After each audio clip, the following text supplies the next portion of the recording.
New Packers defensive coordinator Jonathan Gannon and new passing game coordinator Bobby Babich are going to bring a modern approach to defense. And for the Packers, that means weaponizing players like Javon Bullard.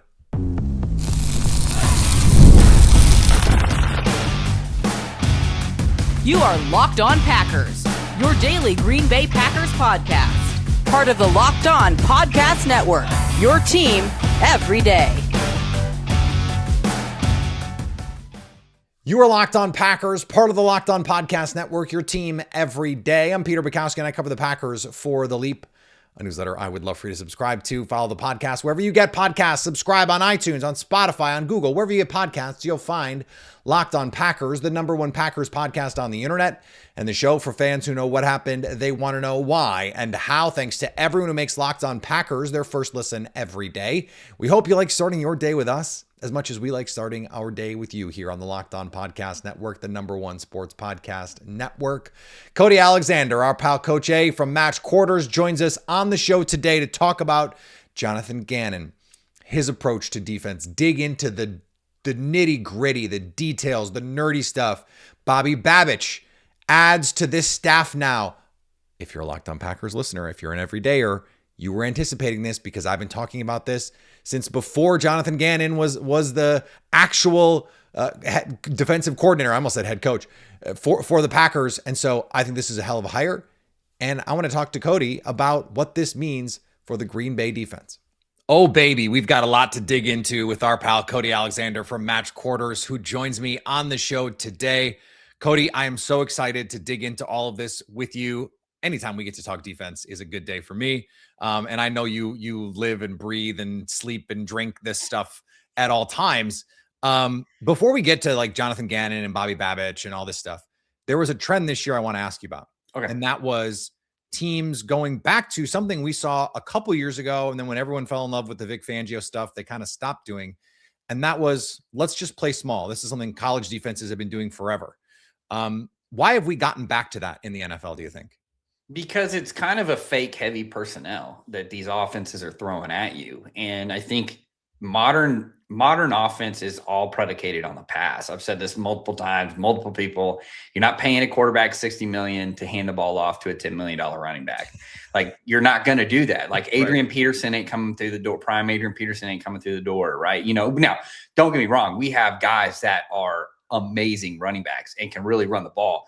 But that position in particular has become an added value position. So if you want to play as a running back, you have to add value in the passing game because it really limits the offense when you can't catch the ball. So I think what the modern defense has figured out is that if I can stay in nickel, in that nickel position, we just saw them start getting paid last year. We had 3 get over $30 million contracts. Jordan Lewis with the Jaguars, Petrie with Houston, and then Gordon with the Bears. All of them are over the $30 million mark, which I think is really crazy because even 5-10 years ago, nickel corner was the third corner. He was probably like, like the Patriots. He was like, Marcus Jones. Like, he's just like a 5'8" guy. Right. Jaquan McMillan for the Broncos. Like, he's just kind of a little, jitterbug guy. He maybe can add some value. No, that guy's a real player now. And I think that's kind of where it's come down to. So going back to that, like, your 12 personnel, yeah, that's great. You're really doing it to pass the ball. And I think also the tight end position is different than it was 10, 15 years ago. That is not a glorified tackle anymore. A lot of the times those slot tight ends are kind of, are they a receiver? Are they a tight end? I can't figure them out. But so what they're doing is, we don't believe that you will block with him. And that's what they're attacking. Or at least not block well enough, right? The Packers had this issue when they lost Tucker Kraft. Like, none of their backup tight ends were good enough blockers to justify being in all of the 12 and 13 personnel that Matt LaFleur wanted to be in. And that created problems. Like, Matt Spaeth is not walking through that door. Like, those are the guys, they were 6'7", 275. And to your point, they were glorified tackles. For a lot of teams, that was maybe their TE2. But to your point, you get into 12, you can't make teams pay anymore. And you look at a player like Nicky Manwari for Seattle. Like, what is he? Well, he's everything for them. He plays in the slot. He can play linebacker because he's 225, but he runs 4.3. And so those players, it seems like they're finding ways, like if you watch the college game, it can be hard to project college safeties to the NFL because you're like, well, they're a slot player. Like they're not really actually even playing safety, but they're doing so much for those defenses that it's almost like defensive coordinators woke up and went, wait, why can't we do that? We can do that.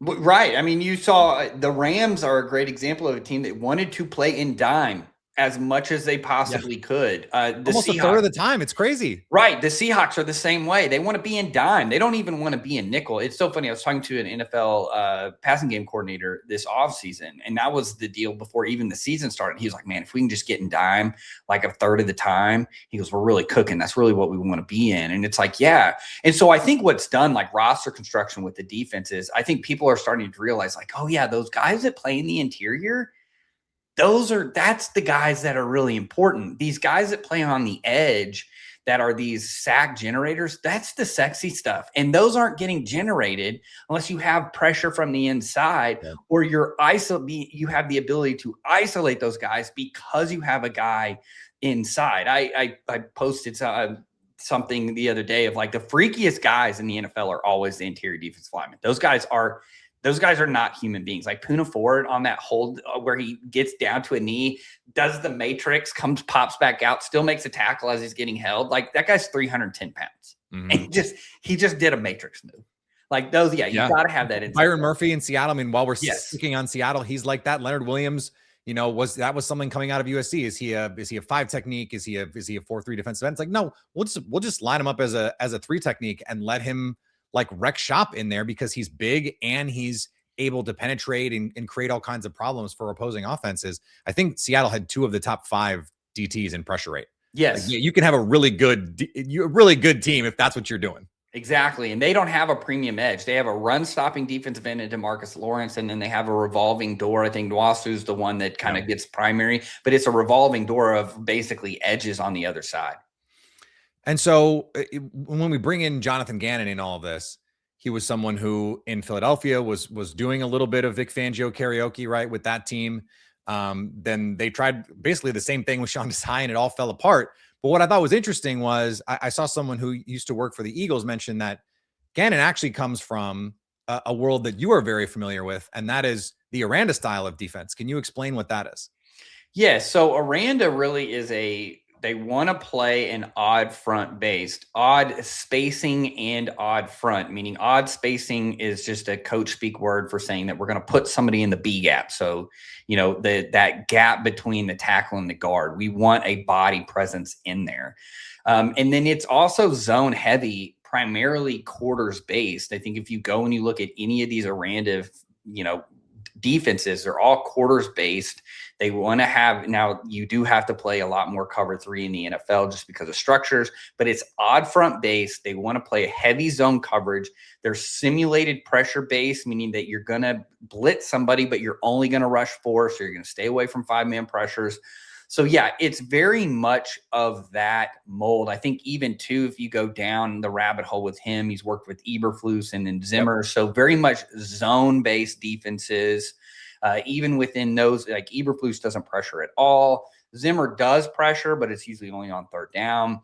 So I think like that whole process, he's really interesting. And the Aranda influence is there because you can see even in Arizona, it was very collegiate approach to playing defense.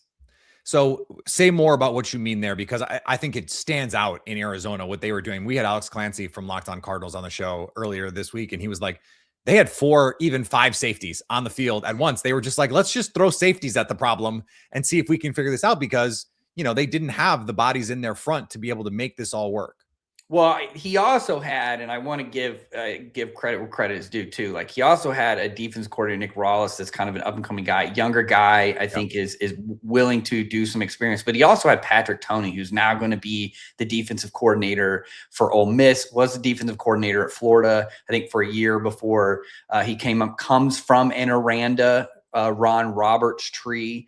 So all of those kind of philosophies, but on the back end, I think a lot of what they were trying to do on the back end had much of a collegiate approach, which a lot of times that just means like mitigating space. Like we're just trying to eliminate space. We know we don't have The talent differential is pretty wide for us. So we're just going to try and cap things. We're going to try and kind of be weird in the back end, so you don't know really where anything's coming. Structurally wise, though, we're going to funnel everything to a very specific spot on the field, and then everybody's going to run to that spot if we get the run. And I think that has been the collegiate approach. There was even times where it literally looked like the Aranda tight front, which is essentially a 404. So you have two guys in the B gap, you have a head up nose, you have an outside linebacker and an edge walked up. And so it looked much like that at all times. I think the three safety system is really what I call it a build a 3-4. And so they were just building a 3-4 post snap and using Buda Baker as essentially your will linebacker. Is that something you see in Green Bay, that given their personnel? Like, I think about this, and usually like in quarters, you can live with safeties that are fundamentally sound, but are not playmakers just because of the structure of the defense. I look at this Packers team and I go, okay, but Evan Williams, Xavier McKinney, and Javon Bullard, that's as good as a 3 defensive back, like the spine of your defense. That's as good as a 3 as any team in the league has. So does that fit what you're seeing here? Is that something that they can really weaponize?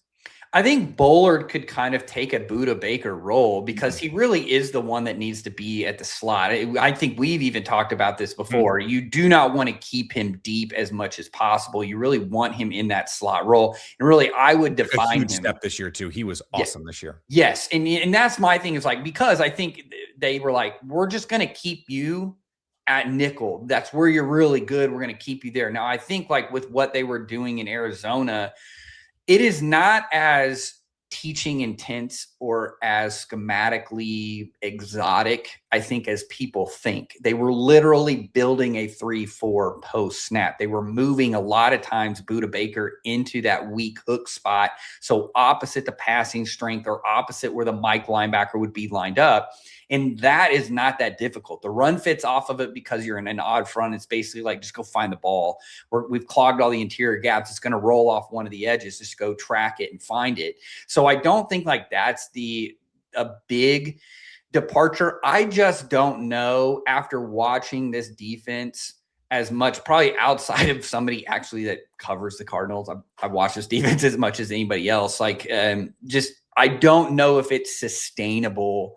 I think it was more of, we just don't have the players. We're now 3 years deep, because I thought they were pretty more basic this year than they were the 2 prior years, but they also went out and bought a ton of players. And a lot of things that people probably don't remember, this defense was actually in the top quadrant. If you talk just EPA run pass, if you look at it, they were in the top quadrant in the first 10 weeks of the season.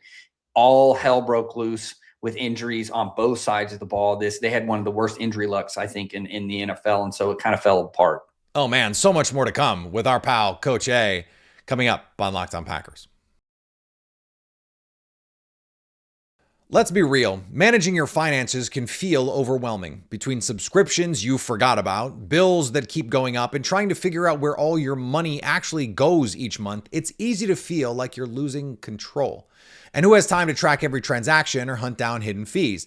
That's where Rocket Money comes in, the personal finance app that helps you take control. It helps cancel your unwanted subscriptions, monitors your spending, and helps lower your bills so you can actually grow your savings. It tracks all your subscriptions and lets you cancel them right in the app with just a few taps. No more hunting down customer service numbers. It even consolidates your checking, savings, loans, and investments into a single dashboard so you get a clear view of your entire financial picture. Let Rocket Money help you reach your financial goals faster. Join at rocketmoney.com/locked-on. That's rocketmoney.com/locked-on. rocketmoney.com/locked-on. Tax season doesn't have to feel like it's taking over your life. This year, TurboTax is making it easier than ever to just hand things off and move on with your day. With TurboTax Full Service, you can have your taxes done for you by a trusted local expert, start to finish, without the stress or the guesswork. Instead of spending hours trying to figure out forms, you can meet with a local TurboTax expert in person or connect online. It's a huge time saver and gives real peace of mind knowing an expert is taking care of it. Upload your documents, go about your day, and get updates in real time with the TurboTax app. For a limited time, you can have your taxes done by a local TurboTax expert for just $150 all in. If a TurboTax expert didn't file for you last year. Just file by February 28th. Take taxes off your plate and get back to your life.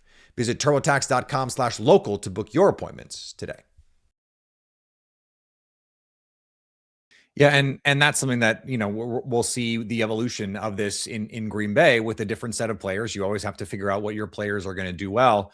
But that's also why this is interesting now that they've added Bobby Babich, who I felt like for whatever, shortcomings that Sean McDermott had, whatever shortcomings that Buffalo Bills team had, I look at that Bills team and they had a similar problem to the Cardinals in that they just didn't have a lot of players. Like they have a group of very good players. And then they have a group of fine players. They didn't have impact players. They didn't have, the game-changing players. And yet they were able to put together a top 10 defense, especially against the pass for most of the season. You track what you call coverage diversity. And last year, Arizona and Buffalo are 1-2 in that metric. So what are you looking at there? And what did Buffalo specifically do that they were able to mitigate some of the issues that they don't have a pass rusher half as good as Micah Parsons?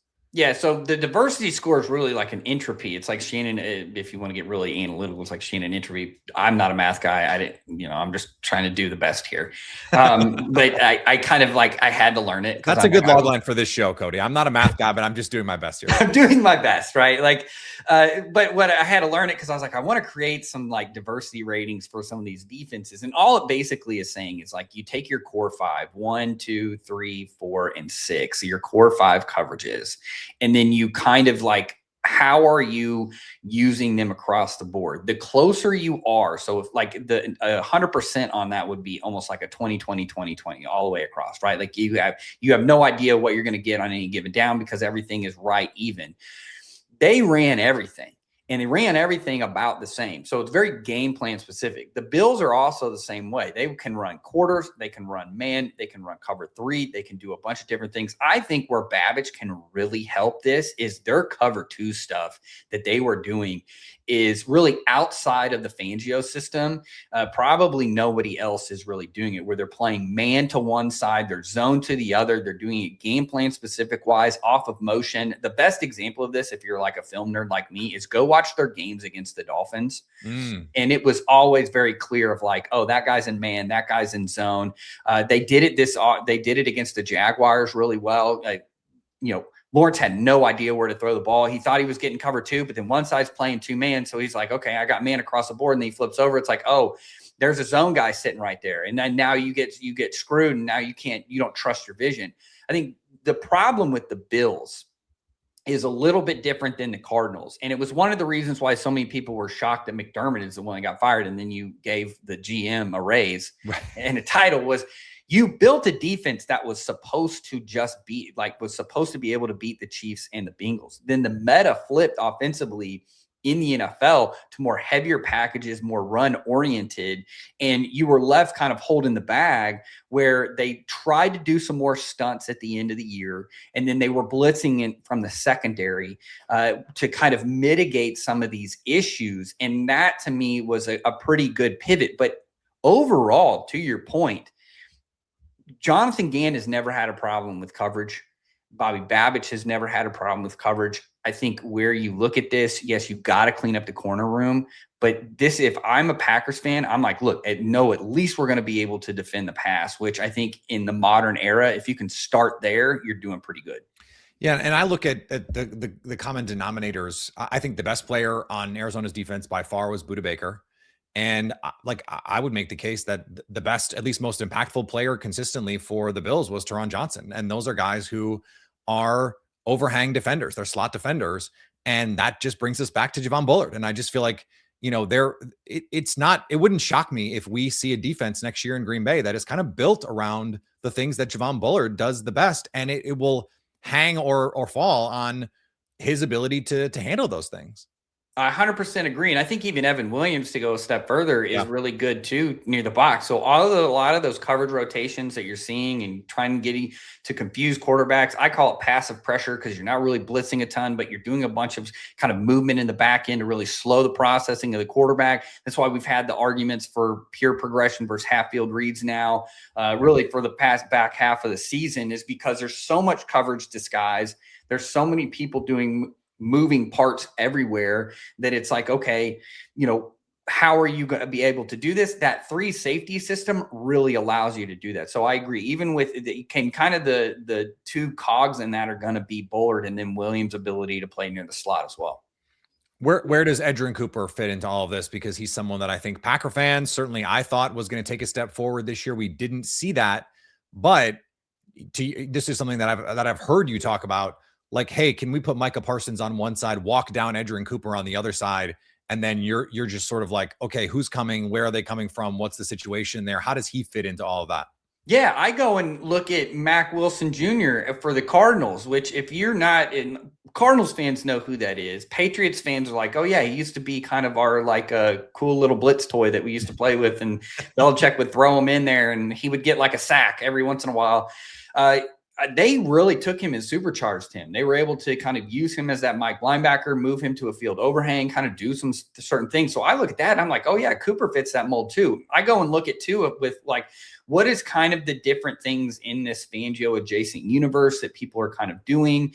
Because yeah, Gannon's not a Fangio guy. He gets thrown in there because the Eagles really wanted him to run that, and he kind of had to kind of go through it. A lot of people probably don't understand too, like Fangio, a lot of the Aranda stuff comes from Fangio, just kind of that. There's a little kind of backdoor communication going on where Aranda, as he's kind of developing all of this stuff before he hits Wisconsin, is kind of like, okay, who are some people I want to talk to? Who are some people I want to do and see? And so I think like he gets lumped in there. And part of that though is that using these hybrid off-ball linebackers who can now walk down and be an edge rusher. And I think we're really starting to see a lot of these defenses are trying to find a guy like that. So again, it's a moving target.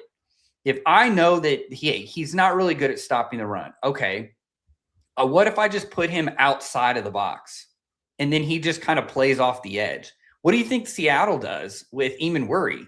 It's all old school 4-3 stuff where you're just not playing the bubble. And by that, I mean, you're not putting the defensive end in a 9 and you're putting your Sam linebacker, Eamon Worry, in an actual interior gap. He's not having to fit off of anybody. He's actually staying outside. He's used to fitting everything outside in. When you have a dynamic player like that, moving him around, it also gives you the ability, much like offenses love to do, being 11 personnel, but we got a 12 personnel run, being 12 personnel, but we're using our 11 personnel passing concepts, right? Well, I'm in nickel, but I'm going to walk you down. Now I'm in an odd front. And now you thought I was in even front. Now I'm in an odd front. Now you have to worry about this other guy. He could drop out too. So you don't know. I could send an internal pressure and drop him out. You don't know where any of these guys are coming. So I think it's complex for the offense, and it's another thing that they have to practice during the week. But for defense, it's like, yeah, I'm just walking them down. I reduce everybody else. It actually makes it a lot easier for us. Oh, we're not done yet. More to come with Cody Alexander from Match Quarters next. If you've ever hired someone who looked good on paper but wasn't actually the right fit, you know how important that fit part is. When you want candidates who truly match what you're looking for, trust Indeed sponsored jobs. Hiring, Indeed, is all you need. Stop struggling to get your job post seen on other sites. Indeed sponsored jobs put your post at the top of the page and helps you reach the right candidates faster. Instead of struggling to get your job post seen, Indeed sponsored jobs helps your listing stand out and reach quality candidates faster. Spend more time interviewing candidates who check all of your boxes with less stress, less time, and more results using Indeed sponsored jobs.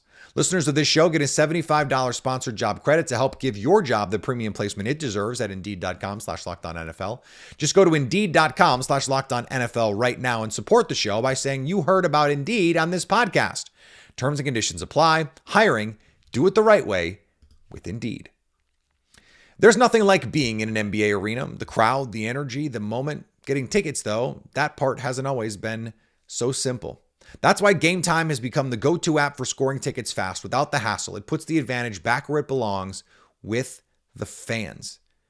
Open the app. You'll see upfront pricing. No surprise fees at checkout. You'll see views from the seats before you buy, so you know what you're getting ahead of time. Everything feels quick, intuitive, stress-free from start to finish. Plus, great last-minute options too. With NBA tickets, you're getting an opportunity. If you pick the right team, you can get really nice seats for not much money at all. Less than going out to dinner. Take the guesswork out of buying NBA tickets with Game Time. Download the Game Time app, create an account, and use code LOCKEDON for $20 off your first purchase. That's code LOCKEDON for $20 off. Download the Game Time app today, and remember, it's gametime.co, not .com.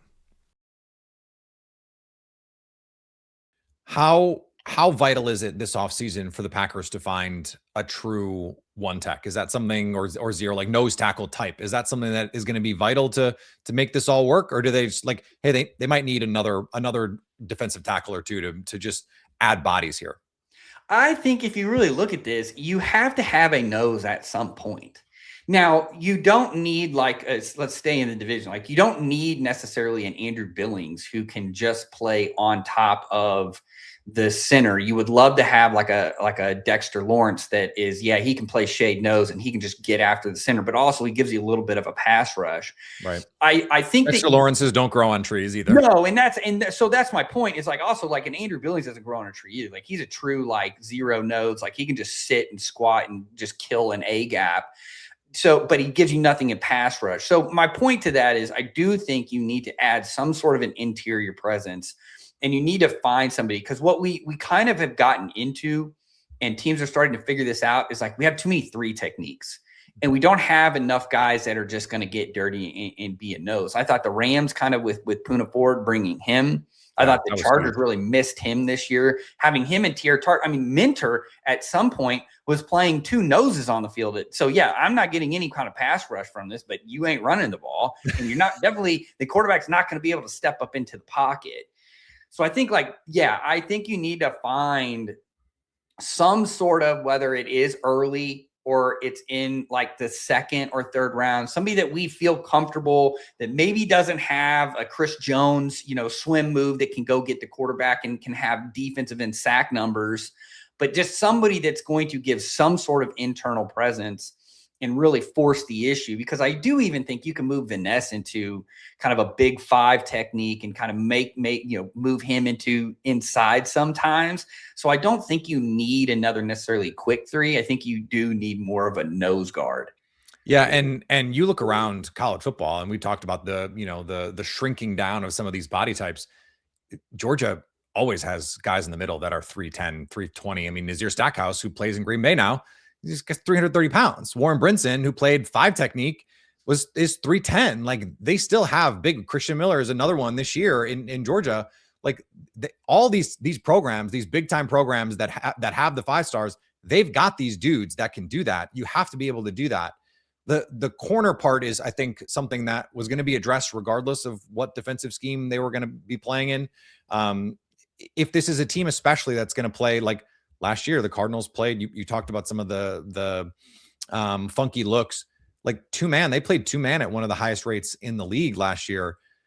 In terms of corners, like where is that on the priority list, do you think, for a team like Green Bay? You need a boundary corner. I think you need a boundary corner. What I mean by that is you need a guy that you can put away from the nickel, and he can just kind of be, you're going to play a lot of zone, but he needs to be able to match up with the single receiver. And I think that is the key. The movement guys have talked about this before. Pat Surtain did a really good job, I think, a couple of weeks ago, talking to on some podcast of like, everybody wants me to follow a guy. That was so much disdain, Cody. Come on, some podcast. I can't remember what No, I'm kidding. But he was talking about everybody wants people to move, but they don't really realize that you're moving one guy. But then when you play a zone defense, like everybody else, like there's 10 other guys that now have to account for that. I think the easiest way, the Panthers are a great example of this, of like with Horn, we're just going to leave him into the boundary. I think when you play a lot of zone, you need to have a boundary corner. The Bills, speaking of Binford with Babich, he was into the boundary almost all the time. They kept White to the field. So I think you need a boundary corner. You need somebody who you can say, you know what, I know you're there.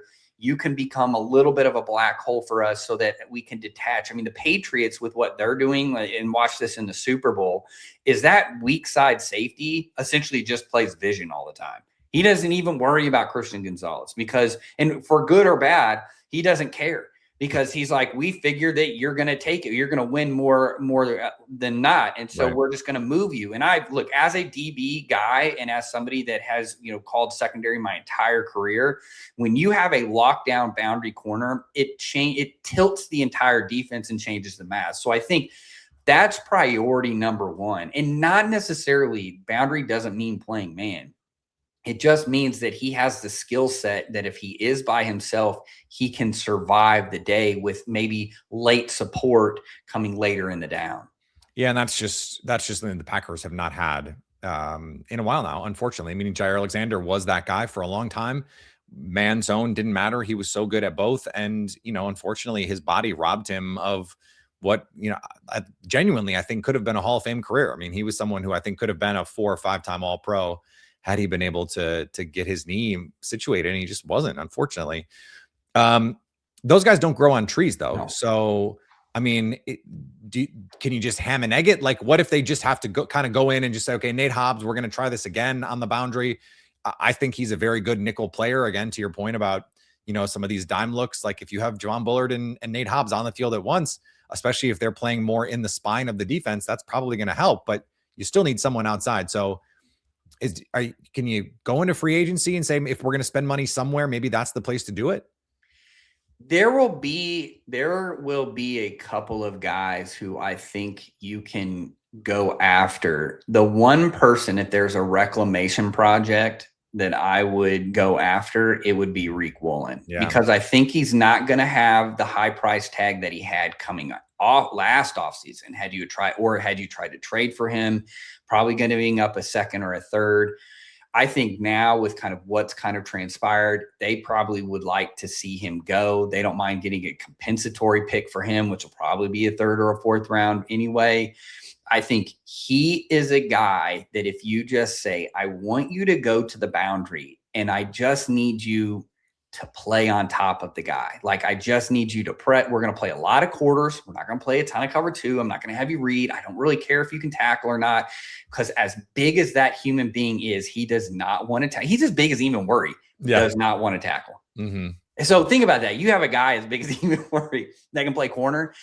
But he's a little bit, I think he needs a little bit of a reset. That's a guy that's going to be available. There are a few guys that you could probably find that could go in there. Jalen Watson is another guy that's going to come off the Chiefs that would fit a lot of that mold as well, of a guy who has played a lot of press, has played a lot to the boundary with McDuffie. And has played a lot of big games. And has been in a lot of big games. So my point is, the cupboard isn't bare. Free agency this year is going to not be great. But there are pieces where if we go and we get this and we really say, hey, we're going to make this work for you, we're really going to lean into what you're good at and not ask you to do some other things. I think that there are some pieces, but yes, you have to get a boundary corner, because I think you have field corners. I think you have number 2 guys and guys that don't necessarily play well when they get volume, but don't necessarily, or that can play well when they are just like, hey, I'm getting the average volume. That's where I need to be.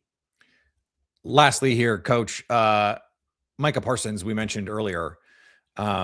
This is a coach in Jonathan Gannon, who Hassan Reddick, pretty similar body type to Micah Parsons, has some similarities in terms of style, had his best season in 2022. And then last year, Josh Sweat had his best season under Jonathan Gannon. Where does Micah Parsons fit in all this? Yeah, I think, we go back to that Aranda influence and the odd front influence, is that he's going to be locked up on a tackle one-on-one a lot of the times. I think you're going to see a little bit of creativity of moving him around. I think that's something that you're going to have to do when you have a player like that. They can go to kind of the Halfley tape and look and say, okay, what were they kind of doing? What do you like? I think you get in trouble with Micah when we go back to the Cowboys and they were trying to make him an off-ball linebacker because they were just trying to keep him cheap. And it was and 2, they were feeding in. They're like, oh, Micah, yeah, you are a linebacker. You are. But then when it came down to paying him, it's like, no, you're going to pay me like an edge. It's like, okay, well, then we're going to play you at edge. But I think to that, he is a key piece in this. You do need a game record. You really do. When you go and you look at some of these the best defenses, yeah, the Seahawks don't really have a game record. So, the Patriots, again, don't have a game record. But even with them, with Chase on, he's become a pass rush specialist, and he really can kind of cause some problems for you.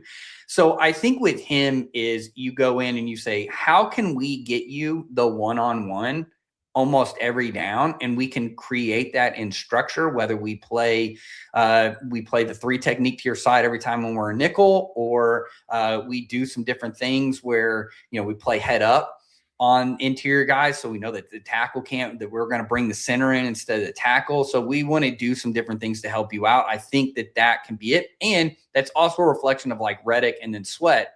They were isolated a lot of times. That's what you want with Micah Parsons. I could do another 45 minutes of this with you. I appreciate the time as always. And I'm sure we'll talk again soon. Yeah. Appreciate you. Thanks for having me on.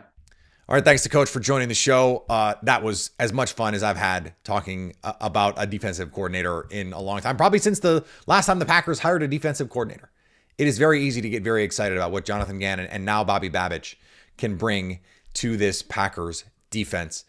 We got more coming. Squad show tonight on our YouTube feed. Locked On Packers, doing 2 of those a week all throughout the offseason. So go subscribe on YouTube. Go subscribe wherever you get podcasts to make sure you're getting those squad shows in addition to what we do here every day in the offseason. And yes, we're still here for you 5 days a week in the offseason. Follow me on the social medias. I'll make sure to push out the podcasts along with all sorts of other insights. And if you listen every day, the Everydayer Club is for you. We're hitting the group chat. We're having a blast talking about coaching candidates, talking about when you get in there, you'll see I am using the group chat to plan the show. Hey guys, what do you want to talk about? Do you want to look at the Packers roster first? Do you want to look at additions they can make first? What position groups do you want to focus on sooner? Well, if you want to have your voice heard, get into the group chat, lockedonpackers.supercasts.com to join us there in the Everydayer Club so you can stay locked on Packers.